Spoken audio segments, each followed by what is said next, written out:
تو پوچھا گیا کہ آپ کیا پی ایم ایل این میں جا رہے ہیں, آپ پی ٹی آئی میں جا رہے ہیں, آپ کون سی پارٹی جوائن کرنے جا رہے ہیں؟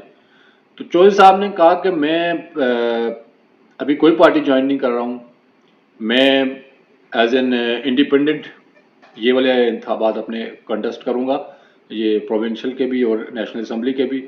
اس کے بعد آئی ول ڈیسائیڈ کہ میں پی ایم ایل این میں جاؤں گا, میں پی ٹی آئی میں جاؤں گا, یا پھر میں کوئی اور پارٹی بناؤں گا.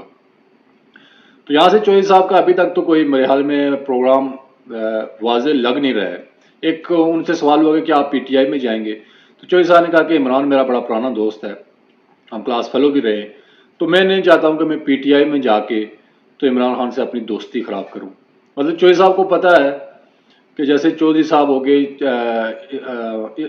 جاوید ہاشمی جیسے لوگ ہو گئے, یہ جو مشکل لوگ ہیں نا, ان کو نواز شریف ہی چلا سکتا ہے, اور ان کی سنتا بھی ہے, میاں صاحب نے ان کی سنی بھی ہے, ان کو چلایا بھی ہے, 30 سال سے ساتھ لے کے چلے.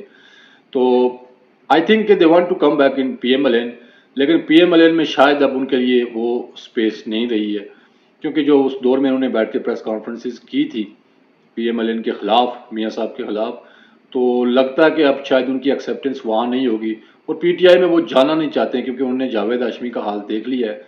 تو دے ول ویٹ, وہ اپنی پوری کوشش کریں گے کہ پی ایم ایل این میں ان کا کسی طرح سے واپسی کا کوئی راستہ نکل آئے. حالانکہ کچھ لوگ پی ایم ایل این میں ہیں جو چاہتے ہیں کہ چودھری صاحب واپس آئیں, کارکنان کی بھی ایک تعداد ہے جو چودھری نثار کو واپس دیکھنا چاہتی ہے, لیکن چودھری صاحب نے خود بھی بہت بار کوشش کی, میاں صاحب سے ملاقات کی, لیکن وہ ملاقات نہ ہو سکی, نہیں بن سکی. مجھے لگتا ہے کہ ادھر سے جو دروازے ہیں نا وہ چودھری صاحب پہ بند ہیں. اس کے بعد آ جائیں جی 8 نجومی ہیں. 8 نجومیوں نے ایک پیشن گوئی کی ہے عمران خان کے بارے میں. عمران خان نے کہا میں نے کوئی پنجاب میں احتجاجی سیاست کا اعلان کرنے لگا ہوں, اور میں جا رہا ہوں احتجاجی موڈ میں, ہم جا رہے ہیں, ہم گلی گلی محلہ ہر جگہ جائیں گے, جا کے جلسے جلوس کریں گے. تو 8 نجومی ہیں جنہوں نے عمران خان کے بارے میں پیشن گوئی کی ہے کہ اگر عمران خان عوام میں نکلے گا تو پہلے ہی دن اس کو گولی مار دی جائے گی. یہ 8 نجومی ہیں جنہوں نے کوئی حساب کتاب لگایا اپنا, اور ان کے علم کے مطابق ایک ہی اس کا جواب نکلا ہے. اب پتہ نہیں اس میں کہاں تک کیا کس حد تک صداقت ہے, یہ میں کہہ نہیں سکتا ہوں کچھ, لیکن یہ تو آنے والا وقت بتائے گا. بہرحال اللہ پاک سب کو محفوظ رکھے اور اپنے حفظ و امان میں رکھے. سیاسی اختلاف آپ کا کسی سے بھی ہو سکتا ہے, لیکن وہ اختلاف اس حد تک نہیں ہو سکتا کہ آپ کسی کی جان ہی چلی جائے یہ خواہش کریں. ویسے جب محترمہ آ رہی تھی تو محترمہ کے آنے سے پہلے بھی کچھ نجومی تھے جنہوں نے یہ پیشن گوئیاں کی تھی کہ محترمہ آ رہی ہیں, اور ان کے وہ جیسے کراچی آ کے اتریں گی ان پہ اٹیک ہوگا. اور جیسے ہی محترمہ آ کے کراچی اتری تھی تو ایک بڑا زبردست دھماکہ ہوا تھا وہاں پہ. وہ تو بلٹ پروف کنٹینر میں تھی جس کی وجہ سے ان کی بچت ہو گئی, لیکن 300 وہاں پہ جیالے پیپل پارٹی کے شہید ہو گئے تھے. اور اس کے بعد پھر دوسری جو محترمہ کو وہ پیشن گوئیاں بتائیں گئی کہ اگر آپ عوام میں جائیں گی تو آپ کی جان لے لی جائے گی, آپ کو قتل کر لیا جائے گا.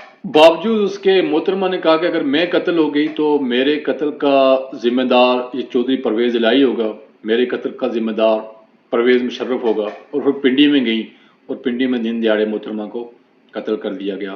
لیکن بعد میں پتہ چلا کہ وہ کوئی نجومیوں کا حساب نہیں تھا, بلکہ وہ جنرل پرویز مشرف نے ہی خود سے یہ خبر چھڑوائی تھی تاکہ محترمہ پاکستان ہی نہ آئے. کیونکہ محترمہ نے وہاں پاکستان آنے سے پہلے کچھ سٹیٹمنٹس دی تھی, انٹرویوز دیے تھے, جہاں پہ اس نے کہا تھا کہ میں آؤں گی, اس کے بعد احتساب ہوگا, جنرل مشرف کا بھی احتساب کیا جائے گا, اور وہ تمام لوگ جنہوں نے اس مارشل لا حکومت کے ساتھ کھڑے رہے ان کا بھی احتساب کیا جائے گا. تو ظاہرہ اس ٹائم پہ مشرف ان پاپولر تھا, محترمہ پاپولر تھی, تو ان کو روکنے کے لیے شاید یہ کہ انہوں نے اپنی طرف سے شلی چھڑوائی, لیکن وہ اس میں ناکام رہے. وہ آ گئی, اس نے آ کے فیس کیا اور وہ ان کو شہید کر دیا گیا. تو ان کی شہادت میں کس کا ہاتھ تھا یہ بھی آپ کو پتہ ہے. وہ جو ہمارے ہاں پورے دہشت گرد گروپ تھے ان کی پشت پناہی کون کر رہا تھا, وہ کس کے کنٹرول میں تھے, اور ان سے یہ کام کروانا کسی کے لیے بھی جو کہ کوئی ریاستی ایک طاقتور شخصیت ہو, کوئی آرمی چیف ہو, کوئی ڈکٹیٹر ہو, اس کے لیے یہ کام کروانا کوئی مشکل کام نہیں ہے. حالانکہ اس کی پاکستان میں کبھی تحقیق بھی نہیں ہوگی, پتہ بھی نہیں چلے گا کہ وہ کس نہیں پتہ چلا, آج تک نہیں پتہ چل سکا ہے. سب کو پتہ ہے لیکن رپورٹ وہ مجرم کبھی کٹہرے میں نہیں آئیں گے اور یہ ایسے ہی چلتا رہے گا۔ آج کے ولاگ سے اتنا ہی، پھر ملتے ہیں آپ سے ایک نئے ولاگ میں نئی ویڈیو کے ساتھ۔ تب تک اپنا ڈھیر سارا خیال اور دعاؤں میں یاد رکھیے گا۔ اللہ حافظ۔